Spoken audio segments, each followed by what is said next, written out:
obviously growing up in South Africa, you watched English football, and my dream was to always play in England. So I probably bounced from club to club because I was constantly looking for that next big thing. My dream was to get to England, and I was trying to find a route there. Obviously, I had opportunity in Man United, and I couldn't get a work permit. Then again at 23 to Fulham, I couldn't get a work permit again. So I was constantly bouncing around Europe looking for the opportunity to get back into England and to sort of qualify for that permit. As a footballer, you had your manager or coach telling you your role on the field and what you had to do. And your only role as a footballer was to sort of maintain your eating and how well you ate and slept and to make sure you did the job on the field. As a coach, you're now running the club. I realized that helping people sort of achieve goals physically and mentally, it was a nice change up from scoring goals in front of 20, 30, 40,000 people. It was a different kind of high.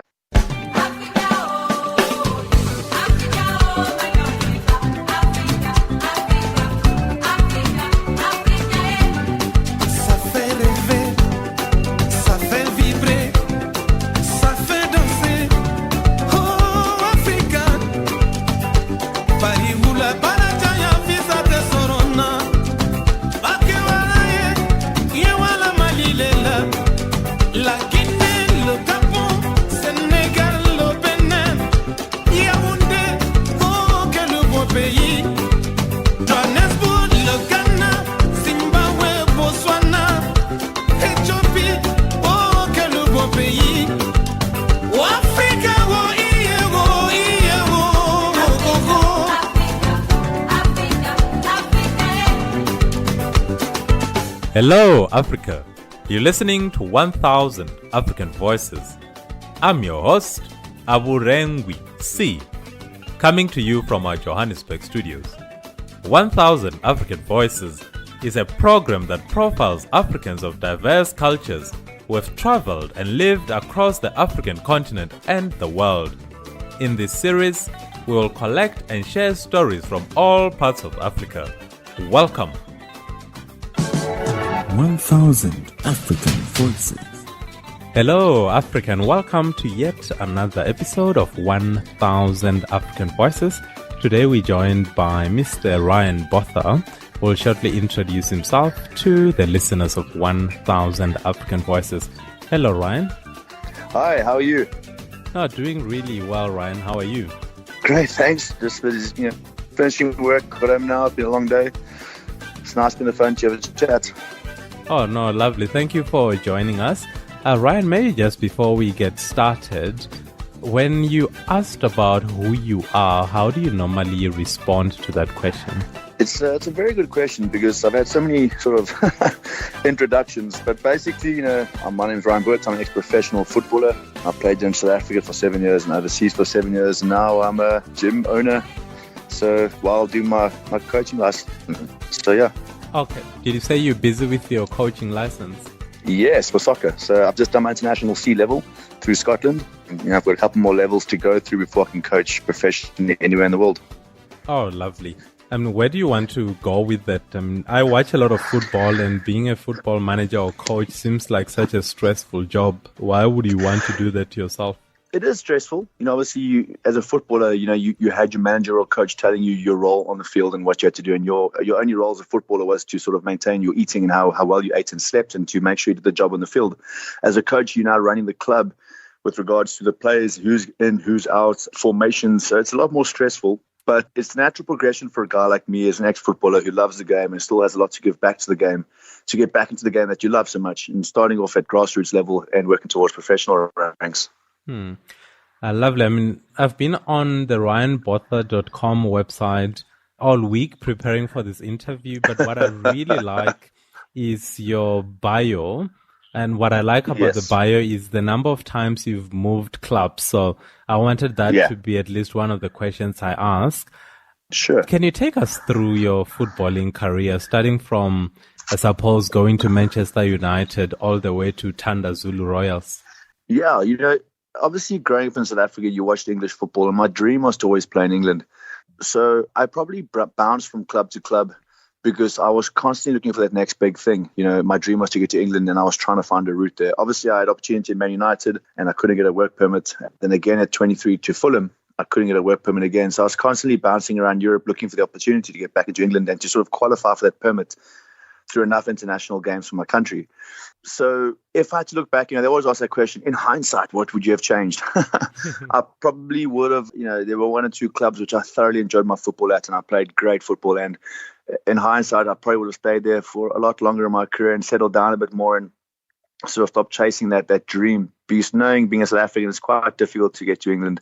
And I feel like I possibly sort of missed 5 or 6 great years at one or two clubs that I was at, So I did bounce from club to club because my agents would move me around trying to get me that big move to England. And unfortunately, it was difficult for me to get that move and qualify for a permit. Maybe before all of that, so you got to high school. I assume you liked football quite a lot in high school. Then at some point you must have decided that what you wanted to do with your life was to play football. Why that? What is the fascination for you with football? Yeah, it's a good question. I'm from Durban originally. I went to a school called Glenwood High School.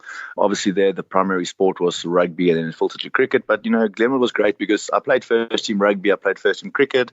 I played SA baseball. I was a sportsman of all sorts. And because I played so much for the school, they sort of made soccer a recognized sport at the school. Soccer and rugby were my first and second love, respectively. I did have a prospect of looking at professional rugby, but soccer sort of fell on my lap first, and it was something that I was really, really good at. The contract got offered my way first via soccer, and my love for the game just, pulled me in that direction. So I sort of stuck to my guns, and I knew quite young I wanted to be a professional footballer. And going to Man United at 17 was sort of confirmation for me that this is my dream and this is where I want to go. Seeing these big boys like David Beckham and Ryan Giggs walking around you at the training ground was sort of a nail in the coffin of where I wanted to go. So coming back to South Africa, I signed for Supersport at 18. And then I was in South Africa for a year and a half and I moved to Europe at 20. How was it, living home at such a young age? I assume you sort of found yourself on your own when you went to Finland. How was that experience and how do you think it has shaped today's Ryan Botha? I think it was a fantastic experience. I think as South Africans, we stay at home for quite long. It's not strange to see in South Africa kids living with their parents till 25, 26, 27. Leaving home at 18, moving to Johannesburg and eventually to Finland at the age of 20, it definitely forced me to grow up and it helped me see the world and different cultures around the world.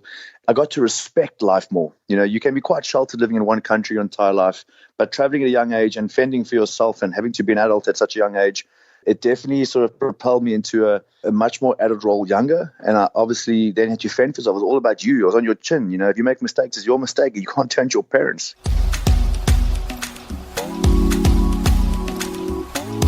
So if I look back today, I've had a lot of trials and tribulations through my life. I almost lost my right leg helping someone out, my left leg, helping someone out 3 years ago. I damaged my knee quite badly playing football in Turkey when I was 24 and I was told I would never play again. But having left quite young, it gave me a very strong backbone and a self-belief to fight for what I wanted. So, I did bounce back from my knee injury and I played another 8 years professionally.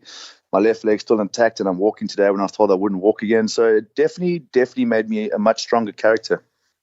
I must say, when I go through sort of what you've been through, whether it's on your website or news articles, both, I suppose, spiritually and physically, it sounds like you've gone through quite a bit, which in theory should then translate to you being stronger now than you've ever been. At what age did you stop playing? I know you now, I think about 38. At what point did you stop playing? I stopped playing 31, 32. I was quite young. I probably had 4 or 5 years left in me. Coming back to South Africa, I got quite frustrated with sort of certain things within South African soccer. So I stepped back quite young and I started deciding what's next for myself. Now, stepping back from football at 31, 32, you're still too young to be a professional coach because it's very difficult going to coach players older than you with more experience than you. Any sport, especially soccer, you got to work through your ranks. You got to start at the bottom and you got to, as a footballer, work through those ranks, polish boots, move balls, carry goals. And at the end of your career, when you're old enough, you're sort of at the top of the game. Now, for me to coach players who have been playing as long as I was, 14, 15, 16 years professionally, it's difficult. So I was sort of 31, 32, left the game, and then I was deciding what's next. And what was next? At 32, you've known just football for 15 years. What was next for you? I've been very fortunate because when I've hit a wall, something's always fallen in my lap and sort of given me direction and given me a sort of a path and where I was going to go. So At that age, I'd retired. I moved to Cape Town. I needed a change. I'd bought an apartment here, sort of an investment for myself post-football. And I got asked by a couple of people to train them, to get them fit and to help them lose weight. And I remember saying to them, I'm not a personal trainer. But being a footballer, they really asked me, please, fitness. I started training one or two people I knew, and they started dropping a lot of weight, and I started getting more requests to train people. And, I wasn't qualified as a PT. So I realized that helping people sort of achieve goals physically and mentally, it was a nice sort of a change up from scoring goals in front of 20, 30, 40,000 people. It was a different kind of high. I decided, well, this is my path. So I studied my PT levels. I spoke to a mate of mine, also ex-professional footballer, Neil Stanley in Johannesburg, and we opened a gym called PointBreak together in Cape Town. Okay, and I take it today that is what you do, PointBreak in Cape Town. Is that your main or primary activity? It is. It's my primary. I would say it's the majority of sort of what I do at the moment. Obviously I model on the side as well. It's not something I enjoy a lot, but it can be fun. You get to shoot some cool things. You get to experience some different things in life. And while I'm doing all that, I'm studying, like I said, to professional coach, football coach. I suppose in a way you have a moral obligation to do the modeling on the side. And the reason I say that is I watched a couple of videos. There was one video in particular with Carol Manana describing you as the David Beckham of South Africa. There were a couple of ladies on that video who seemed to really like that side of you. So I thought I'll just ask you how you feel about that, being labeled the David Beckham of South Africa. It's such a funny story. Like I said, I met Beckham when I was 17, and then obviously playing in Europe, I seemed to get labeled wherever I played, the South African David Beckham. And when I came back to South Africa after being abroad for 7 years, I was like, yes, that label's going to leave me behind, thankfully. And it didn't. It followed me to South Africa. And, in South Africa, it didn't fend so well for me, because a lot of the coaches didn't like the fact that I modeled on the side. They thought it took away from my soccer. No matter how much I would never miss for football for modeling, modeling was a sideline thing. Unfortunately, it took away from my football with coaches in South Africa, which is one of the reasons in the end I walked away, because it was just a very, very frustrating process for me. The soccer accolades that you've received, you were voted the Player of the Month in 2002. You scored 10 goals, 6 assists in 24 games, it's quite a healthy return. But when I read up, the awards that seem to come up are non-soccer related. And by that now I'm referring to the likes of being one of the GQ top 10 best dressed men, the Flash top 5 hottest footballers. So that side of you seems to have overtaken the footballing side. Is that a fair statement? It really did. And like I said to you, I was a footballer first and foremost. And if I had to be honest with you in my career, yes, take away the injuries and everything else I had, which is unfortunate, I didn't achieve what I felt I could have achieved in soccer. Yes, my injuries sort of prohibited that.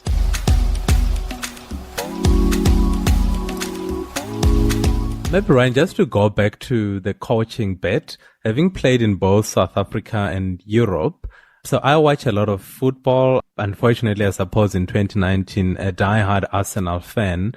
But I always wonder what the differences are between, say, English football and South African football. So as someone who has played both in continental Europe and Africa, I think you're the right person to ask, what in your view are the differences between our type of football and the English style or European style of football? For me, the differences are purely football related. South African players are unbelievably talented and skillful. It's just the development grassroots. That's why I say it's football related. In Europe, the grassroots football is structured. The approach to the game is the same all the way through the ranks. Whereas in South Africa, it's more of a free flow football. The players aren't taught to correct first touch, how to receive the ball, how to be clinical in the front of the goals. And that's where we lack on international level. We're not clinical enough in certain areas. Yes, keep our Shabobo style. I think it's amazing. The guys play this disky football. It's incredible, and it's definitely an attribute and a strength to keep our South African flair. But we do need that European structure as well. And that's the only difference that we do lack. I then wonder how it informs you now as an aspiring coach.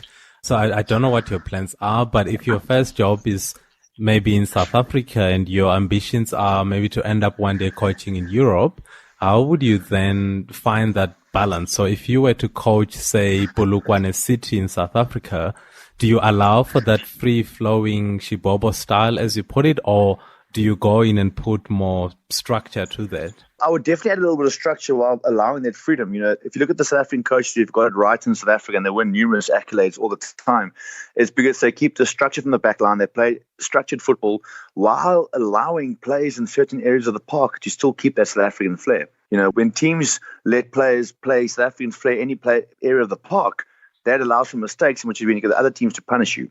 So if me as a coach took on Polokwane City, for example, I would definitely keep the structure in play and allow that flair in certain areas of the park, for example, in the attacking third. But why is it important to keep the flair? And the reason I ask is when we play against other teams in big tournaments, i.e. the World Cup, the flair that we want to keep doesn't seem to take us very far. I mean, the Brazilians do it well, but for us, we always come short because of that flair. So why keep that? Well, it's what we do as our South Africans. It's what we do as South Africans. It's Brazil tried to, if you look back in the 60s when Pele came into the World Cup for Brazil, just before Pele joined Brazil, there was a coach in Brazil trying to make them play European-style football, which didn't work for them. He had to keep the European-style football with the Brazilian flair. Now, in South Africa, if we can get a couple of players who are physically a little bit bigger, a little bit stronger, in South Africa, we don't have the issue with generally playing. We can keep the ball for long periods of play. It's that we lack physical strength. We lack the size sometimes in the park, and we get barreled off the ball, and our flair counts for nothing because we don't have the strength to hold the ball. So for me, I'd maintain the flair. I'd definitely get some structure in play. I'd get the physicality in the football in South Africa, a little bit more physical, a little bit stronger players. And you'll see that flair came in attribute because we have some unbelievable skillful players in this country. But if you look at the guys who've made it overseas, Stephen Pienaar, there's been so many of them. Mark Fish, guys, if you look at the guys who have traded and played and done their thing overseas, they've been strong. Pienaar is not a big lad, but on the ball, that boy's concrete. He's not getting bounced off at all. Sean Botha, big, strong boy. Benny McCarthy, strong on the ball, had the flair. McCarthy scored, I think it was a hat-trick against United. So that South African flair takes these boys a long way, but you also need a footballing brain. It can only take you so far. And that's what we lack in this country. We lack enough footballing brain mixed with that flair to be a formidable force. I mean, you look back to 95 when we won the AFCON. I think we're lying 15th in the world. Why have we gone backwards in 20, 25 years? Yeah. Doesn't make sense at all. I think we're the 6th or 7th richest league in the world money-wise. So why aren't we progressing forward? It's a very simple question which can't be answered.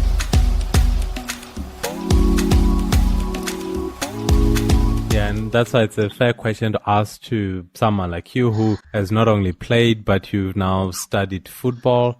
I wonder what makes a good coach in your opinion? I mean, people can play football, anyone can pick up a ball and kick it around, but I've always wondered how you transition from that to now management. I'm now thinking of the likes of Steven Gerrard, Frank Lampard. Yeah. What separates those that just play from those that go on to be great managers? For me, if you look at great managers, generally managers who are loved by the players. When you get these managers who walk around with the iron fist, the players generally don't like to play for them. The guy's not like in the change room because he leads hectic. He doesn't lead from the front. He demands. And I find in South African football, any football, anywhere in the world, if you get a manager who loves his players, look at Klopp at Liverpool right now. Those boys are running around for that manager because they love him. They respect him. They want to perform for him. And he's got that balance of being respected. They all know he's the boss. They know what he says goes.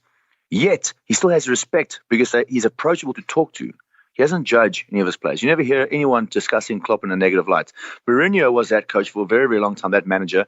And then he seemed to lose it somewhere. He hasn't progressed with the game. He hasn't evolved with the game. And as a manager, you got to constantly evolve with the game. You got to constantly watch trends of football while keeping the players to respect you, while the players still know that you are the boss, so they can't disrespect you in how they speak to you or how they approach you. It's a fine balance. And I find as a manager, if you too iron fist, you lose the dressing room very, very quickly. Is that how you see yourself? Are you more on the Jurgen Klopp side of things than I see Italian managers? They go to England specifically and they don't seem to last for longer than a season or two. Do you associate more with the Jurgen Klopps of this world? I like to think so, yes. If you look at my business at the moment with Neil, I'm sort of the approachable owner of the two of us. So I would definitely like to sort of familiar myself with a guy like Jurgen Klopp. That would be my approach to the manager. I wanted the dressing room to respect me, but at the same time, I'd be approachable to all the players and honest. Honesty is important as a manager. I suppose, keeping a squad of, 20 to 30 people must be a tough job, which is why I suppose you need to go through the training that you have gone through. But maybe let's switch gears, Ryan, and talk a bit about your business. So you're based in Cape Town. You run a gym. Can you tell us a bit more about that? Yeah, we're a functional-based gym. So basically by that, what I mean is we are not your conventional sort of Vision Active. We are a functional gym whereby people can train by us as an athlete. Myself and Neil have kept that philosophy of a dressing room whereby the team works as a team. Every trainer that works for us, we're a team. We chat openly, we banter back and forth. And I wanted that dressing room feel in the gym. So anyone that trains by us feels a part of the team. They feel welcome. They're training as an athlete in their own capacity. And that's what we wanted for the gym. When you say training as an athlete, do you specifically focus on athletes, or is PointBreak open anyone. For anyone? Okay. Open for anyone. By that, I mean, find your inner athlete. That's one of our logos, is find your inner athlete. People, you want to train with purpose. To go to gym is boring. No one will ever tell you training is fun. It's not fun. What makes it fun or at least enjoyable or to tolerate it is that the banter around you with the trainers is fun. You're hitting your goals while being pushed individually according to your specifications. You can't train 11 people the same. And that's what makes a manager in football so important too, is you've got 11 players in the field with different personalities doing different jobs, but all with the same purpose. And that's what PointBreak is. It's training everyone separately with the same purpose of getting them to achieve their goals for them individually, while making them feel like they're an athlete in their own light. You get a guy coming to the gym to want to lose 40 kilos and he can't move. You got to take him to the ranks slowly and progress him slowly into things and still make him feel important enough to achieve his goals. I really like that a guy comes, he can't move, they want to lose 40 kilos. When I see people that are overweight trying to do their best to lose weight, and you see someone like that running on the street, it's a painful sight. But I suppose you have to appreciate that all of us have to start somewhere. So 100%. I really like what you're saying, that when you get someone like that, you have to be patient, and over time, it might take a year, 2 years, but that person will eventually get to where they want to go with 100%. Support. If they commit enough to the cause, they will achieve their goals. It's hand in hand. I might see a client 5, 6, 7 hours of the week, and they have a lot of hours by themselves to mess it up. So when you get a guy walking to the gym 40, 50, 60 kilos overweight, let's not forget he's already too heavy for his joints. So you have to start him at a very slow progression. And if he has enough faith in your trainer, which is why to be a trainer is important, you got to buy the trust out of your client. They got to trust that you're there with them hand in hand to take them to the ropes without hurting them. So patience and fitness is a very, very important aspect of anything. I wonder, as you own the gym, you're a personal trainer, and I walk in and I'm 170 kilograms heavy. I come to you and I say, please make me 70 kilos. That must be a daunting task. Where do you start? It's daunting for many different reasons. I had a guy walk to the gym who was 227 kilos once. And, there's a lot of health risk attached to that, heart and joints and everything else. So as a trainer, it's extremely daunting. But this guy, my heart went out to me. He'd been to a few trainers who didn't want to train him because it's such a difficult task. And we started the road, and he lost 55 kilos. Wow. He eventually lost a friend, so he sort of lost his way a bit, and he's off the training at the moment. But the guy was committed. He had dropped 55 kilos. He had moved the ranks. It took him a year and a bit to drop that weight. So you got to give a person like that credit, because to walk in the gym, first of all, let's not forget, you're incredibly big, and people, unfortunately, out there are very judgmental, So give that guy his dues. He walks in the gym, heavy, overweight, with a bunch of people around him who are incredibly fit and looking the part, a lot of them, and he still walks in to give his best. Hats off to a person like that. No, I really like that. Most, whether it's books or motivational talks, they always say when you want to achieve anything, the first thing you have to do is to show up. So suppose just to walk into the gym is the first step, because some of us fail to even do that, to wake up, go to the gym and start. So when someone 100%. makes it to the gym, I suppose you have to give them credit for that. Take the hat off and you give them their respect, 150%. Yeah, awesome, Ryan. I'm wondering, as someone who's worked in many different countries, I know you were born and raised in South Africa, but I would also like to think that you could have chosen to live the rest of your life elsewhere. Why did you decide to come back to South Africa, and maybe why Cape Town specifically? South Africa's home for me, and sort of even when you're traveling the world, you're never too far from South Africa. It's a beautiful country. We're unique in this country. I mean, we've got 11 official languages. Across the board, we are a very mixed race country, and we're making it work. We're doing our thing. So coming home to this country, having my family, having my close friends. Yes, I made many friends around the rest of the world, and you can say to some degree extended family, but it's not South Africa. You South Africa. This is my culture. This is where I'm from. This is where I want to have my roots. I might venture overseas again for work at a later stage, but this will always be home. And coming back to a country whereby people understand what a braai is. It's not a barbecue, it's a braai. It makes you feel warm. So yeah. No, it's always interesting to ask that question. There are people who stay here because they don't have an alternative. This is where they're born, and all they know is what they have seen. So I always find that it's interesting to pose that question to someone who's been literally all around the world. But after that journey, you make the decision to return to come home. Listen, yeah. I've traveled. Stockholm is one of my best cities and favorite cities in the world. But Cape Town is incredible. Durban is beautiful in its own way. Joburg is beautiful in its own way. The Cape Town beauty, I lived in Durban most of my life. I lived in Johannesburg for 6 years.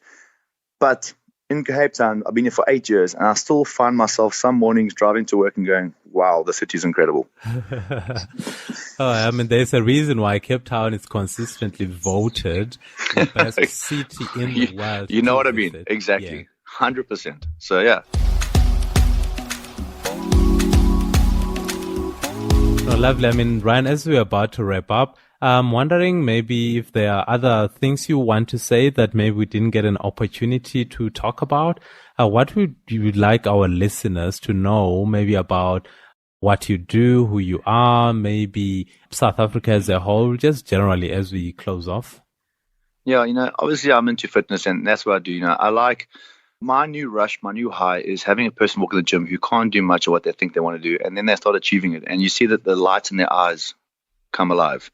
It's a nice rush for me, and you realize very quickly how important that is to be at home, because I can relate to my fellow South Africans. Unfortunately, always we're going to have up and downs, and we're still in many ways still quite a young country in certain things we're dealing with, but we persevere. One thing about South Africa, we persevere.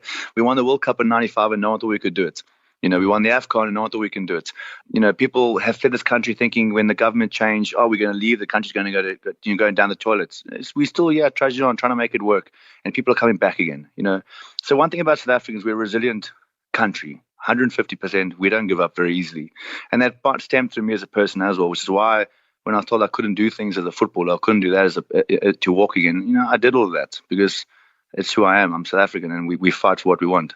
I really like that, and it's such a beautiful place to end the conversation. We fight for what we want. We are South African, and by extension, we are African. And as I'm saying that, I'm thinking back to last Saturday watching Eliud Kipchoge being the first man to run a full marathon in under 2 hours. As a gym person, what's your view on that? You got to take hats off to a guy like that to run a full marathon under 2 hours when people thought that would never, ever be done. Do you know what that man's body went through? Do you have any idea the physical and mental strain that he went through to do that? So the fact he's African says volumes for the continent we live on, and it speaks volumes for us as people. And just watch the space. There's a lot more to come. This morning I went for a 5-kilometer run, and I was running at, on average, sort of 4 minutes, 30 seconds per kilometer. Which is quite quick, by the way. Yeah, but I thought back to Eliud Kipchoge's time, and they were doing 2 minutes, 50 seconds, 422 times, over 42 kilometers. How and I couldn't do that for 5 kilometers, not even 1 kilometer. No, it's crazy.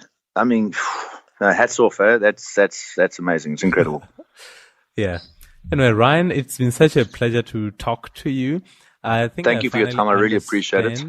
You're welcome. But I finally understand why you've got such a huge fan base, whether it's the soccer fans or this group of ladies who seem to think that you are not only the David Beckham of South Africa, but perhaps the Ryan Botha of this world. It's been such a pleasure getting to understand the person that you are, your views on gym, football, life in general.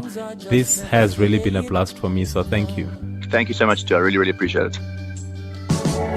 1000 African Voices. You've been listening to 1000 African Voices. Please join us next time as we bring you yet another African voice. 1000 African Voices is produced by Aburengwi C.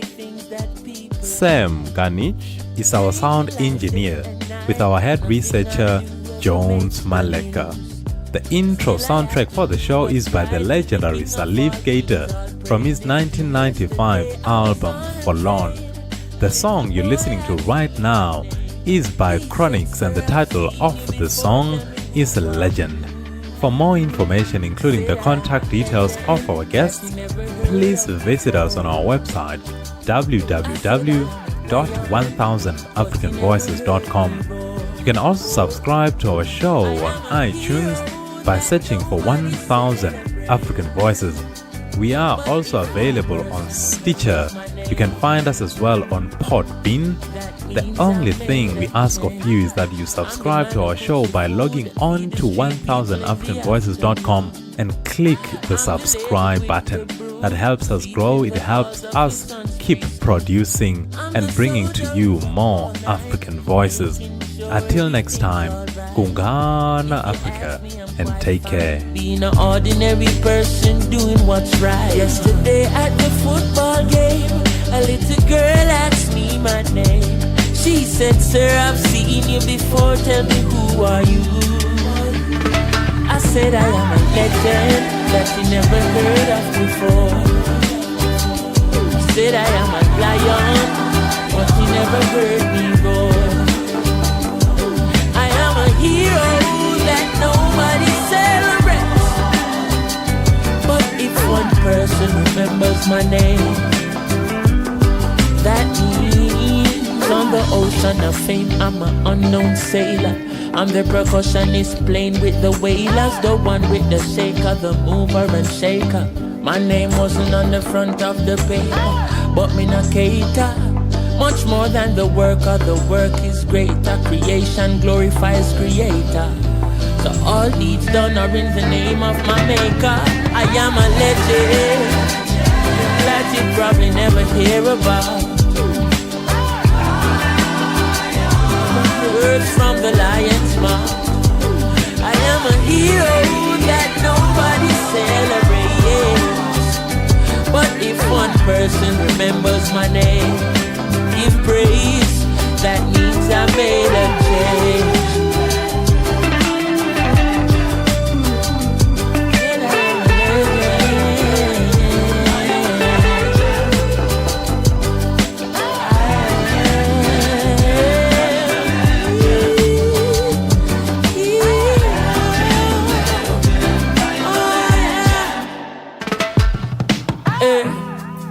Story of my life, ordinary person just like you.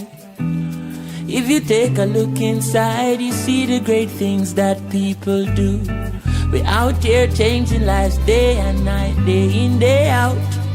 BBC don't show it, CNN don't show it. He's out.